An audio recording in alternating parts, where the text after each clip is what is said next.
Doctor Kailas Kamod यांनी जे फुलला माळाचा मळा हे पुस्तक लिहिलं, त्याचं आज प्रकाशन होत आहे आणि त्यासाठी खास उपस्थित असलेले आदरणीय प्राध्यापक रावसाहेब कसबे, महेश झगडे, आमचे मित्र सुरेश भटेवरा, प्रकाशक विजय राऊत, वसंतराव खैरनाळ, गुरमीत बग्गा, डॉक्टर हेमलता पाटील, चंद्रलालजी शहा, बेनी, डॉक्टर मालू तिडके,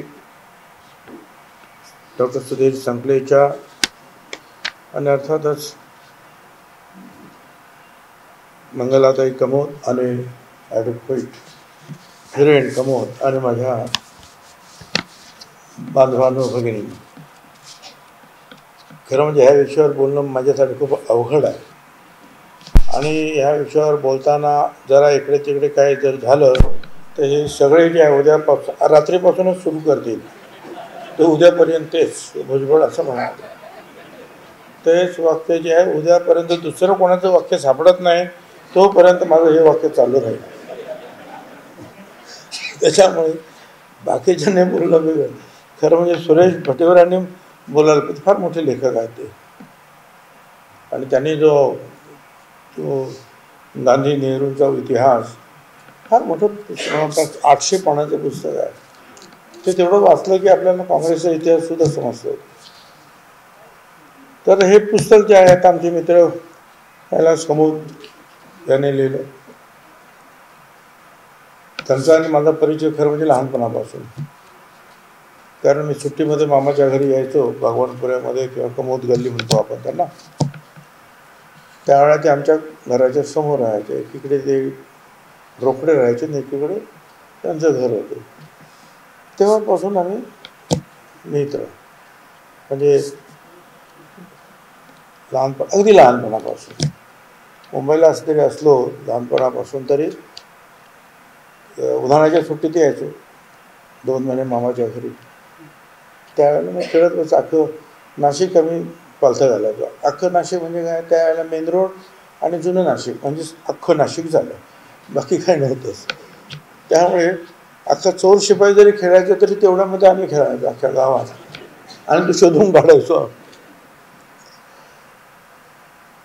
तर त्यांनी जे अनेक पुस्तकं लिहिलेली आहेत, तुम्हाला त्यांनी काही परत सांगायची काही गरज नाही. परंतु त्यांचं एक महत्त्वाचं पुस्तक जे आलं त्यावेळेला ते म्हणजे ते गुड बाय डायबिटीस, ते फार लोकांनी ते वाचलं. कारण ते ह्या मधुमेहावर औषध देण्यासाठी, त्यांच्यावर ट्रीटमेंट घेण्यासाठी फक्त नाशिकचे नाही, उत्तर महाराष्ट्रातले सगळे लोक त्यांच्याकडे यायचे. आणि एवढंच नाही तर जर्मनीमधून सुद्धा नवीन नवीन जे काही शोध लागायचे या संदर्भातले किंवा लिटरेचर निर्माण व्हायचं ते सुद्धा त्यांच्याकडे यायचं त्यावेळेला. आता तर अनेक मोठे मोठे डॉक्टर झालेले आहेत. तर मी त्यावेळेची गोष्ट सांगतो, म्हणजे 30-35 वर्षाच्या 40 वर्षापूर्वीची गोष्ट करायची, 40-45 वर्षापूर्वी. पण त्याच्यानंतर सुद्धा त्यांनी ते अनेक पुस्तकं बरोबर आहे तुम्ही म्हणाल, डिस्कवरी ऑफ नाशिक. म्हणजे नाशिक ज्याला समजून घ्यायचं असेल त्याने ते पुस्तक वाचलं की त्याला नाशिक समजेल.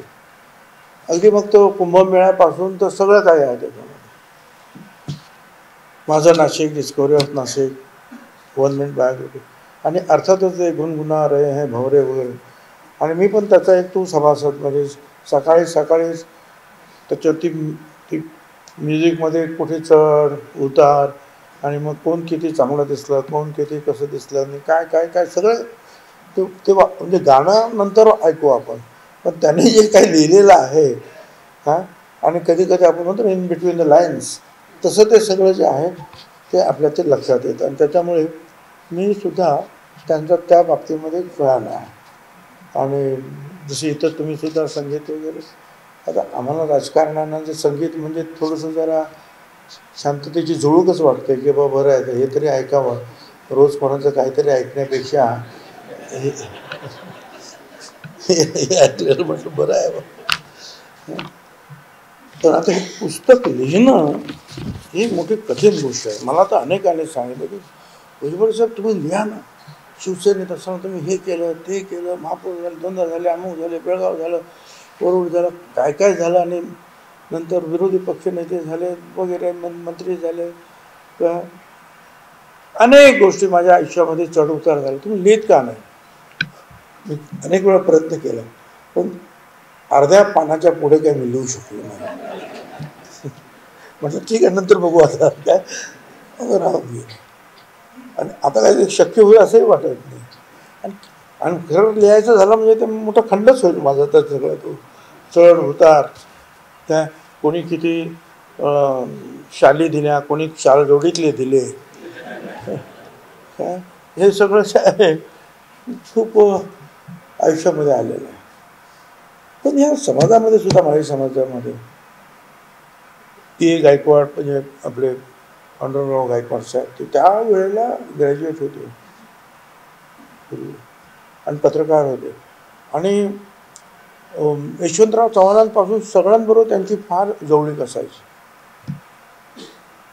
अर्थात ते नंतर प्राध्यापक विमादी पटवर्धनांबरोबर ते असायचे, त्यांना ते गुरुच म्हणायचे, ती गोष्ट वेगळी. परंतु आपण सगळं जर पाहिलं तर ह्या अलीकडच्या काळामध्ये शिक्षण वगैरे झालं असेल लोकांचं, मुलांचं, पण बाकीचं जर आपण बघितलं तर फार काही शिक्षण झाले आहेत. खूप मोठे डॉक्टर झाले आहेत, खूप मोठे इंजिनियर्स किंवा वकील झाले आहेत, असं काही या समाजामध्ये दिसत नाही. पण तुम्ही जे लिहिलं आहे त्याच्यामध्ये बऱ्याचशा गोष्टी येऊन गेलेल्या आहेत. कदाचित एक आहे ते फार पूर्वी त्या तो उल्लेख आहे की नाही पाहिला, शंकरराव वगैरे का बाबूराव वगैरे, ते आर्टिस्ट होते बघ,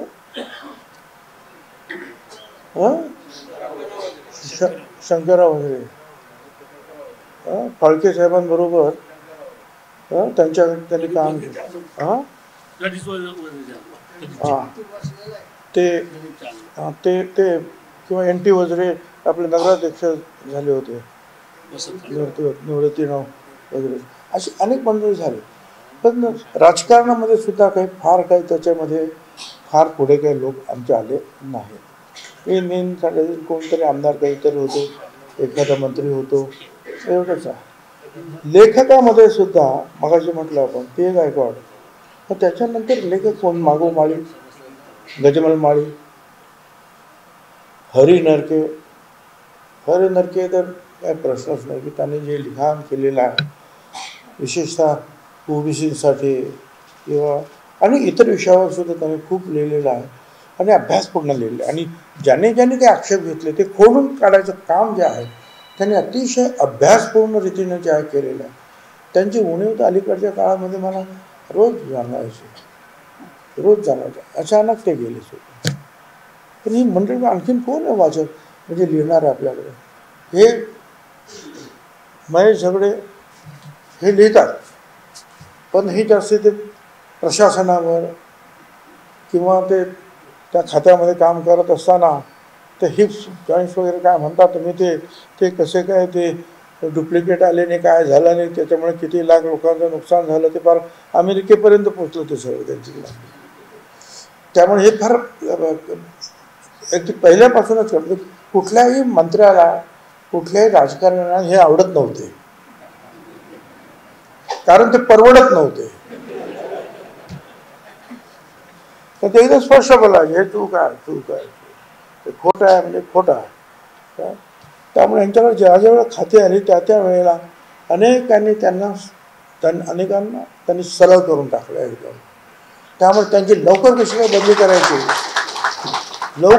बदली करायची याच्यामध्ये मोठे लोक आपलं डोकं वापरायचे. परंतु सरकारमध्ये काय इथून गेलं तिथे, तिथून गेलं तिथे असो. पण हे लिखाण अलीकडच्या काळामध्ये जे आहेत काय लोक लिहितात थोडं, परंतु डॉक्टर कमोद यांनी सुद्धा वर्तमानपत्रात सुद्धा त्यांनी खूप लिहिलेलं आहे, पुस्तकं त्यात लिहितात. लिहिणारे हात आपल्याकडे कमी आहेत, म्हणजे काय सांगावं, लिहित नाही कोणी.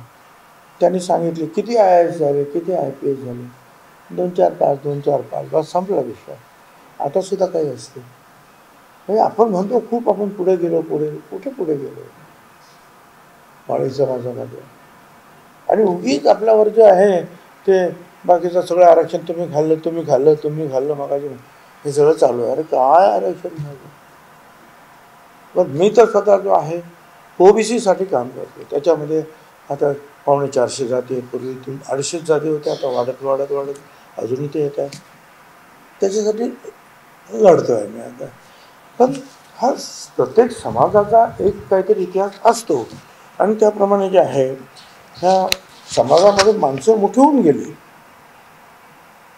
काही माणसंच झाली. महात्मा ज्योतिराव फुले, सावित्रीबाई फुले, नारायण मेघाजी लोखंडे, ही अशी माणसं फार मोठी मोठी माणसं झाली. म्हणजे उत्तुंग,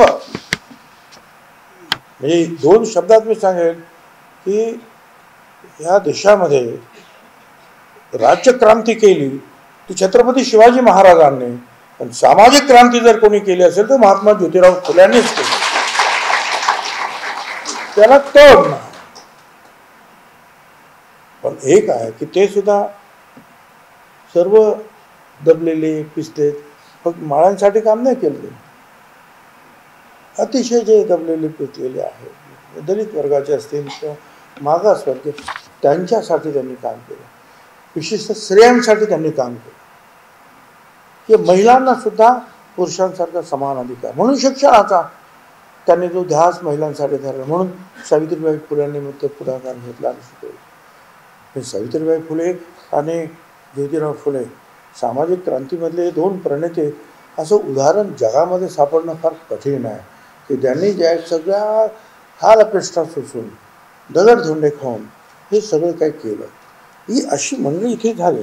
पण आता आपण त्याच्याबद्दल बोललो की अरे तुम्ही काय ते तुम्ही महात्मा ज्योतिराव फुल्यांना माळ्यांमध्ये बसवता. अरे बाबा, आम्ही बसवत नाही आहे काय, आम्ही तर त्यांना सगळे ते महिला वर्गाचे किंवा जे मागासलेले ते सगळ्यांवर सगळ्यांसाठी त्यांनी काम केलेलं आहे.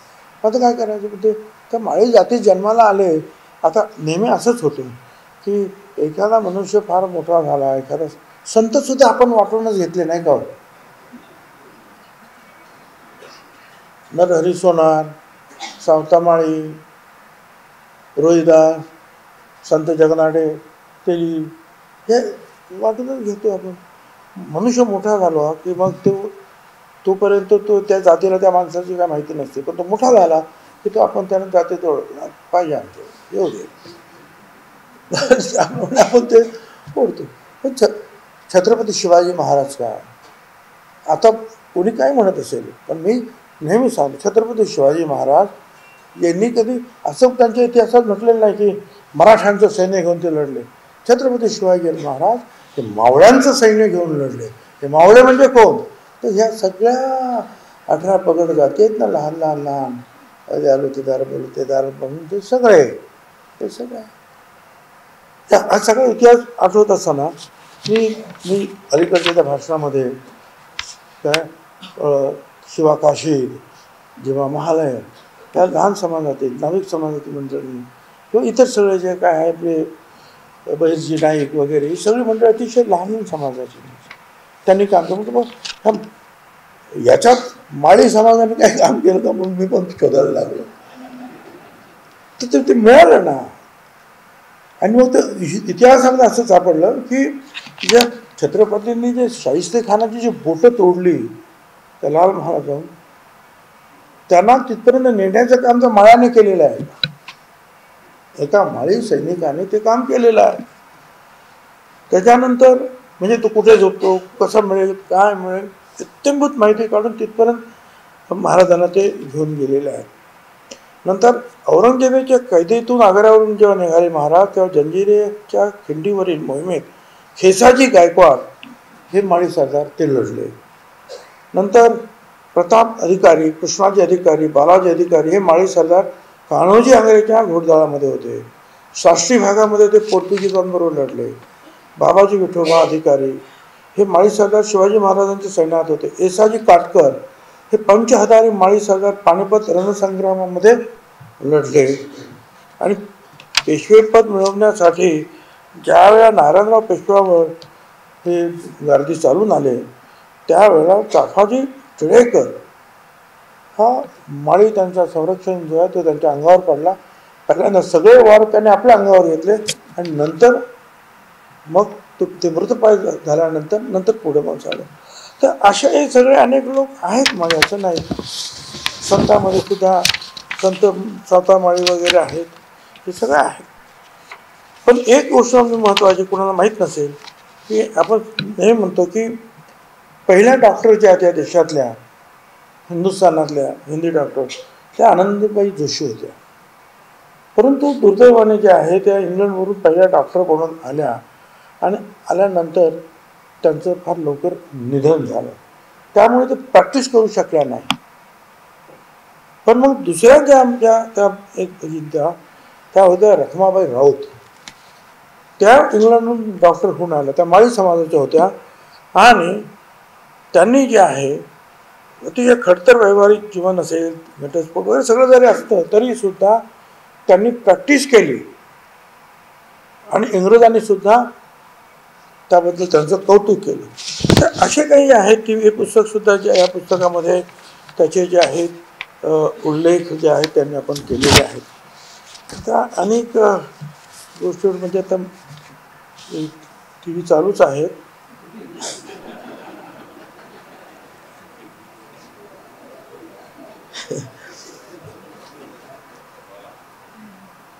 थोडं कठीण होतं म्हणजे राजकारणाच्या ह्याच्यावर स्टेजवरून बोलणं आणि एखाद्या जातीच्या स्टेजवरून बोलणं हे फार कठीण असतं सगळं. पण चांगलं एक सांगतो तुम्हाला, ही सुरुवात आहे ना, हे छोटं पुस्तक आहे. याच्यानंतर अनेक लोक तुम्हाला माहिती देतील, अनेक लोक माहिती देतील. आणि माझं तर म्हणणं आहे की हे काय म्हणतात ना, पहिली आवृत्ती, दुसरी आवृत्ती, तिसरी आवृत्ती, चौथी आवृत्ती, हळूहळू ते पुस्तक आपोआपच मोठं होईल. आता छोटं जरी वाटलं तरी ते मोठं होईल. आणि ते झालं पाहिजे, माहिती तर मिळाली पाहिजे. कोण आहे, कुठे आहेत, कोण कुठे आहेत, कोण कुठे आहे. राजकारण हा आमचा विषय नाही असं माळी समाजाचं ज्या पहिल्यापासूनच्या डोक्यात आहे. मला आठवतं मी 1973 साली पहिल्यांदा नगरसेवक झालो आणि मला वाटतं जळगावला अखिल भारतीय माळी शिक्षण परिषद भरली आणि मी नगरसेवक शिवसेनेत म्हणून तिकडे गेलो होतो. मोठं खासदार जाधव म्हणून होते, याना जाधव सगळी मंडळी होती. आणि अर्थातच मग मुकुंद ठकोजी पाटील, व्ही डी झुटे साहेब वगैरे सगळे. तर मी तिथे म्हटलं की मग तुम्ही आता हे सगळं ठीक आहे काय, हे शिक्षणासाठी तुम्ही बोलतायत, चांगलं काम केलं त्यांनी. कारण मी सुद्धा त्यांची शिष्यवृत्ती घेतली शिक्षणासाठी, ती परत करण्याच्या बोलीवरती छोटी रक्कम मिळायची पण मिळायची. पण त्यावेळेला जेव्हा मी बोलायला लागलो की मग तुम्ही जे आहे की तुम्ही राजकारण करणार, राजकारण आपला मार्ग नाही, हा आपलं क्षेत्र नाही, बस राजकारणापासून दूर. अरे काय राजकारणापासून दूर म्हटलं, प्रत्येक अंगाला आज प्रत्येक क्षेत्राला राजकारण चिकटलेलं आहे. तुम्ही कितीही हुशार व्हा, काही शिका, पण कुठे पोस्टिंग पाहिजे, कुठे जागा पाहिजे, कुठे आणखीन काय एखादी भानगड झाली तर राजकारण, राजकीय माणूस तुम्हाला. राजकारण का नको, इतरांनीच राजकारण करावं आणि तुम्ही फक्त पालख्या उचलावं हे का. तर पाठीमागमध्ये शर्टच ओढायला लागले लोक. शिक्षणावर बोलायचं, तुम्ही काय बोलून राहिले इथे. मी म्हटलं बघा बघा माझे शर्ट ओढतायत. लोक म्हणाल हो बोलू दे त्यांना, बोलू द्या त्यांना, बोलू द्या. मग काय आपलं आम्ही सुटलो बोललो. तर सगळ्या याच्यामध्ये इतर क्षेत्र, शिक्षण क्षेत्रामध्ये भाग घ्या तुम्ही. आता असं आहे ना, हे आता तुम्ही सांगितलं की बा यांनी शेती करायची, त्याने अमुक धंदा करायचा, त्यांनी तमुक धंदा करायचा. पण आता कोण कुठला धंदा करतो काय कळतच नाही. आता ब्राह्मण समाजामध्ये सुद्धा बुटाची दुकानं आहेत की नाही, आहेत ना. आपण सोनार म्हणतो, पण सोनाराची दुकानं जे आहेत वेगवेगळे लोक काढतातच की नाही. आणि तुम्ही आता जे माळे म्हणतात, आमच्या मुंबईला हे सगळे जे मोठे मोठे गुच्छ जे बनवणारे आहेत ना, ते पारशी समाजाचे आहेत लोक, त्यांच्या कंपन्या आहेत, फ्लोरिस्ट आहेत की नाही मुंबईला. काय बरोबर, सगळ्यांनी एकमेकाच्या धंद्यावर आक्रमण केलेलं आहे. त्यामुळे तुम्ही फक्त तुमचाच धंदा घेऊन बसायचं काही कारण नाही. तुम्ही सुद्धा तुम्हाला जो आवडेल त्याच्यामध्ये गेलं पाहिजे, त्या क्षेत्रामध्ये गेलं पाहिजे, पुढे गेलं पाहिजे, राजकारणात सुद्धा गेलं पाहिजे. का नको राजकारणात जायला? तर राजकारणामध्ये तुम्ही केवळ एका जातीचे आहात म्हणून तुम्हाला मतं नाही मिळणार. मी तर ओबीसीसाठी काम करतो, 374 जातींसाठी. त्याची एक मोठी रंजक गोष्ट आहे. मी गेलो त्यावेळेला काँग्रेसमध्ये आणि मी सांगितलं की आता एक माळी समाजाचा 5-10 लाखाचा मेळावा घेतला पाहिजे. आणि गेलो आम्ही, सुधाकर नाईक आणि मी इकडे नरसिंहराव साहेबांकडे. ते होते प्रधानमंत्री. म्हटलं मग असं असं आहे, मराठीत उत्तम बोलायचं, आम्हाला असं असं करायचं, तुम्ही या प्रमुख. त्यांनी मला सांगितलं, भुजबळ तुम्ही जे आहे ना, माळी समाजासाठी काम करू नका किंवा त्यांचा माळी समाजाचा फक्त माळी समाजाचा मेळावा नको, तुम्ही ओबीसीसाठी काम करा. आणि मग ते लक्षात घेऊन मग महात्मा फुले समता परिषद, म्हणजे महात्मा फुले समतेसाठीच काम करत होते, ते पण माळी होते. समता म्हणजे सगळ्यांसाठी, तेव्हापासून ओबीसीचं काम करायला लागलं. तर ते आतापर्यंत आता असं वाटलं की दुसरं काहीतरी आता आपलं काम बरंचसं झालेलं आहे. पण मध्ये जे साहेबांनी जे सांगितलं चरणजी पाटील त्याच्यामुळे परत एकदा कामाला सुरुवात झाली. परत एकदा हा मेळावा तो मेळावा तो मेळावा ते सुरू झालं. पण आजही आपण जेव्हा पाहतो तर IPS किती आहे? केवळ एक माळी समाजाचे. किंवा IAS किती झाले? 2, 3, 4 बस. आणि हे खरं आहे, माळी समाज हा 8-9% आहे देशामध्ये. तो बिहार त्या भागामध्ये कुशवा म्हणून, मौर्या म्हणून हे जे आहेत किंवा सैनी जे आहे हे सगळे माळी समाजाचे आहेत. आपल्या कोकणामध्ये चौकळशी, पाचकळशी, सोमवंशी हे माळी समाजाचे आहे.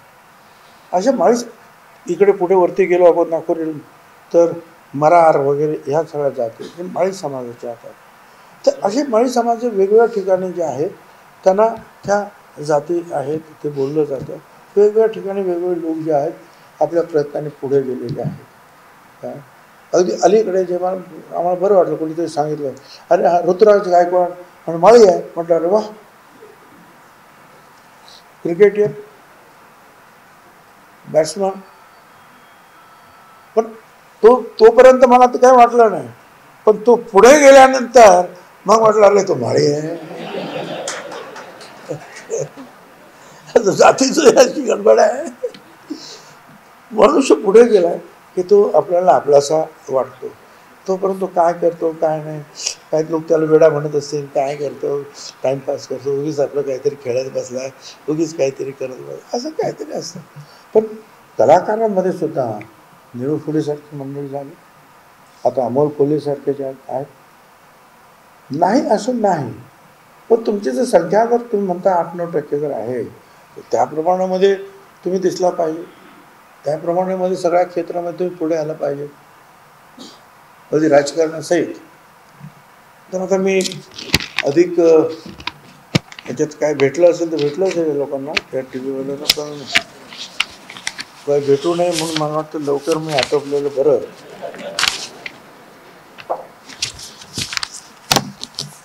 तेच बरोबर आहे. माफ करा, ते नाराज होतात. काय मोठ्या अपेक्षेने ते येतात काहीतरी भेटेल.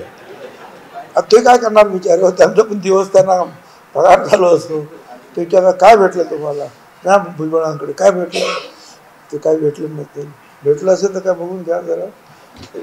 पण हे काय आता जास्त मी काही बोलत नाही खरं, पण मला या विषयावर जास्त काही बोलताच येत नाही आहे. पण आणि हा विषय जो आहे हा आता निवडणुका सुरू झाल्या, राजकारणाच्या पातळीवर असणाऱ्या माणसाने जास्त या विषयावर बोलणं जे आहे ते संयुक्तिक सुद्धा काही ठरत नाही. बघा शेवटी काय नाही तर आमचं परत सुरू होईल वाजवा टाळी सुरू होईल नाही का. वंजारी समाजाचा काय तेव्हा वंजारी समाजाचं नाव होतं ना काहीतरी, वाजवा तुतारी हटवा वंजारी असं काहीतरी होतं. तसं हटवा माळी बाजूवर टाळी, असं काय काय हेटाळणे तुम्ही म्हणाला ते की हेटाळणे, तुम्ही म्हणाला तर एक शब्द तुम्ही वापरला तर हेटाळणे त्यावेळेला कार्यक्रम माळ्याचं. माझं म्हणणं तेच आहे, ही जी हेटाळणी ज्यांची होत आहे ना, त्यांच्यासाठी बाबासाहेब आंबेडकरांनी जे आहे आरक्षण दिलेलं आहे, त्यांच्यासाठी.